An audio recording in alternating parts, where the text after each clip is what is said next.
Salut Rick, comment va? En tout cas, je vois que t'as bien grandi. Depuis que t'as mis un gilet jaune, on te voit partout. Tu poursuis ton chemin, continue comme ça, affirme-toi. On a besoin de toi. Bonjour à tous, vous êtes avec les Gilets jaunes constituants de la Sarthe.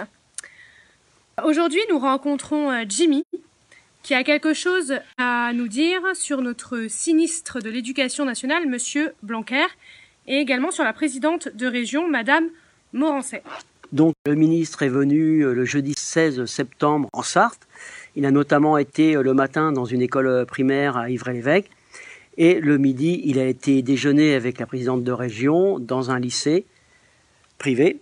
Et l'après-midi, il a été dans un collège. Il venait dans le cadre, tu nous dis, camarade, de la journée de l'éducation physique et sportive pour mesurer l'éducation physique et sportive dans les différents établissements. Et notamment pour voir comment étaient appliquées les mesures sanitaires lors de ces séances de PS. Et donc il a visité l'école, Monsieur Blanquer donc a visité l'école, et il y avait un syndicat qui l'attendait. Oui, il y avait un syndicat de l'éducation nationale qui souhaitait lui remettre la médaille d'or de la casse de l'école. Donc ils sont venus, on peut préciser quand même, après les cours, à midi, quand les cours étaient terminés, pour pas perturber les cours. Et donc évidemment le ministre ne les a pas reçus, ils ne l'ont pas vu. Et ils avaient une prise de parole, il y avait des choses à dire avec une sono. Et les policiers qui étaient là les ont empêchés de prendre la parole en baissant le son et en bloquant leur sono. Oui, donc les policiers ont empêché un syndicat de pouvoir remettre une médaille de la casse de l'éducation nationale au ministre. Au ministre, oui. Et en plus de ça, non seulement il leur empêchait d'accéder au ministre, mais en plus il a voulu éteindre le son de la sono, comme si ça suffisait pas, et ensuite il a voulu même bouger la sono. Oui. Enlever la sono. Donc ils ont empêché de s'exprimer et ils ont laissé l'accès à la sono une fois que le ministre était parti. Ils ne voulaient pas de prise de parole pendant la présence du ministre, évidemment, donc ils ne l'ont pas vu, pas rencontré. Donc voilà. Et ce syndicat a donc pu prendre la parole, dire les choses qu'il avait à dire une fois que le ministre était parti. Et notamment, ils ont fini par une petite chanson. On pourrait préciser que chanter c'est bien gentil, mais que ça va pas beaucoup faire avancer notre schmilblick. Donc voilà. Donc on est d'accord que ce jeudi 16 septembre, il était noté dans l'agenda officiel que Monsieur Blanquer venait, et on cite, en province pour vérifier que les mesures sanitaires étaient bien appliquées lors des activités sportives. Et donc d'ailleurs on pourrait rebondir sur ce terme en province, étant donné que jusqu'à présent Paris ne représente que 1/103e de la France, il ne faudrait pas l'oublier. Et donc on est avec Jimmy, dont la sœur est étudiante dans un des lycées en Sarthe, dans lequel Michel Blanquer est venu déjeuner après sa visite précédente. Exactement, Jean-Michel Blanquer. Oui, Jean-Michel Blanquer. Jean-Michel, c'est Michel tout court, ça suffit pas. Donc voilà, donc exact. Il a été. On n'oublie pas son nom et son prénom au cas où on aurait envie de le voir, par exemple. Donc il a été donc après il a quitté cette école primaire où ils étaient plus nombreux en adultes dans la classe que d'élèves, donc c'est un cours très particulier. Et il a été déjeuner dans un lycée. Et donc là, Jimmy, tu vas nous raconter un petit peu ce qu'on a pu te dire sur ce repas du ministre et de la présidente de région. Donc le contexte original, c'est que la présidente de la région, Madame Morancet, se déplaçait dans cet établissement pour la fameuse journée du sport, de l'éducation physique, sportive et culturelle. Et donc les élèves ont été expressément invités à quitter le réfectoire pour aller manger un pique-nique, en précisant d'ailleurs qu'ils avaient réglé leurs frais de déjeuner, puisque Madame la présidente de région a reçu la compagnie de notre cher ministre pour le déjeuner.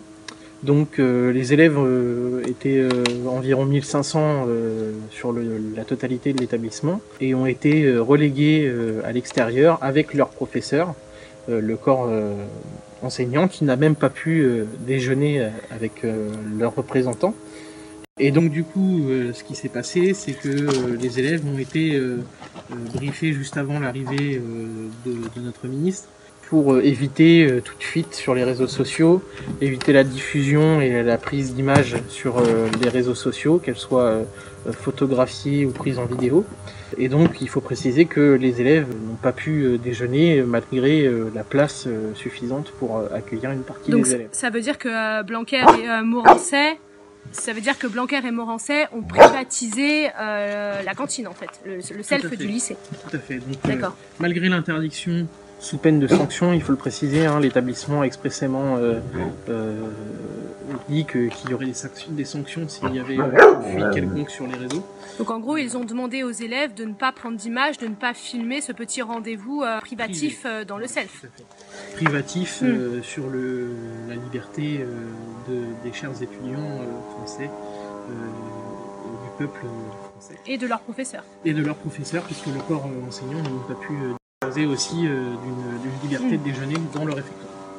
Et donc du coup, malgré cette interdiction, elle a quand même réussi à pénétrer... Ta sœur donc? Oui, ma sœur. Elle a quand même réussi à pénétrer à l'intérieur du réfectoire, pour des raisons évidentes, notamment pour les questions de sanctions, on ne montrera pas les images, même si on les a vues.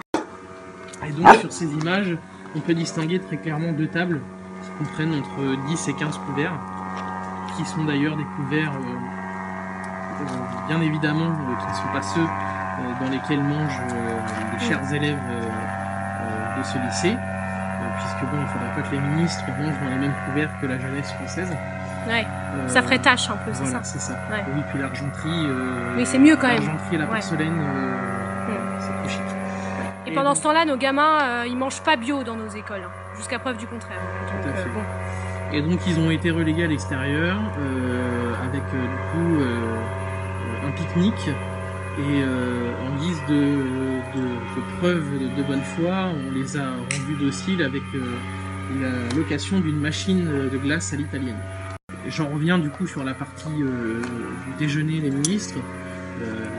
Les tables sont même très bien dressées, avec un beau napperon blanc, des couverts qui vont avec. Il semblerait que ce n'est pas les cuisiniers du self qui ont fait à manger pour ces chers élites. Donc en gros, si j'ai bien compris, il y a le seigneur qui, comme au temps des rois, se déplace avec sa cuisine. Tout à fait. Ou alors ils ont sûrement fait appel, je pense, à un traiteur ou un cuisinier local. Mais est-ce que M. Blanquer a compris qu'il n'était pas propriétaire des établissements scolaires? Oui, mais quand l'autorité passe, l'autorité de l'établissement trépasse. Ouais. Oui, très bien dit. Donc il serait venu, on n'a pas forcément la vérification, faut être honnête, il serait venu avec des cuisiniers extérieurs. Il n'aurait pas mangé la nourriture que mangent les élèves habituellement. Tout à fait. Bon, eh ben, à vérifier, mais elle est belle. Ouais. Notre République, la nourriture de nos enfants ne convient pas à notre ministre. C'est ça. On est vraiment sur des privilèges limite aristocratiques. Et sur des méthodes douteuses. Donc les pédophiles achètent des enfants avec des sucettes et puis les ministres avec des glaces. Voilà. Ouais, mais l'un n'empêche pas l'autre. Oui, exactement, c'est pas exclusif. On va rester dans les faits. Donc pour conclure, donc on se souvient tous de la communication officielle de Michel Blanquer quand on l'a vu faire du sport. Oui, Jean-Michel, ouais, je sais pas, il y a un truc. Ça passe pas. Ça passe pas. C'est comme les mecs de la CGT, ça passe pas. Ouais, c'est ça. C'est comme les mecs de la CGT, ça passe pas. Ouais. On se rappelle tous de la communication officielle de Monsieur Blanquer quand il est allé dans un établissement scolaire et qu'on l'a vu faire du sport en respectant les gestes barrières avec des collégiens, il me semble.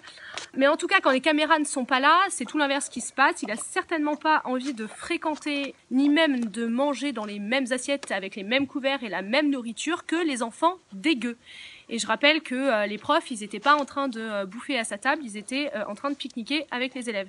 Et d'ailleurs, plutôt en train de faire blocus pour que les élèves ne... Et j'allais parler de ça justement, c'est quelle a été la réaction des professeurs? Ont-ils été outrés? Ont-ils essayé d'aller à la rencontre de Michel Blanquer? Comment ça s'est passé, la réaction des professeurs? Les professeurs ont été malheureusement, comme beaucoup des professeurs dans la situation sanitaire actuelle, je pense qu'ils ont été pris de court et désemparés surtout.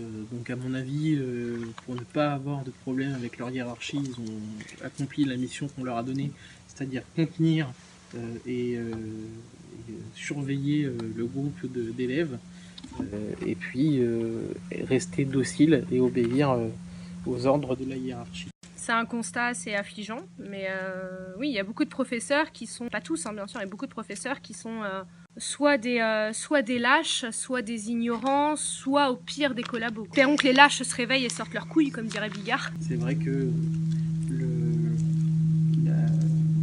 la cellule enseignante, entre guillemets, n'a pas le privilège de déjeuner avec l'élite politique de ce pays. Et pourtant, elle ne s'y oppose pas, au contraire. Et pourtant, elle aurait beaucoup de choses à leur apprendre. Oui, c'est vrai. Bon, sur ces bonnes paroles, les Gilets jaunes constituants de la Sarthe vont remercier Jimmy pour son témoignage. Et puis, à bientôt. À bientôt. À bientôt. Je crois que notre génération doit savoir que la bête de l'événement est là. Et elle arrive.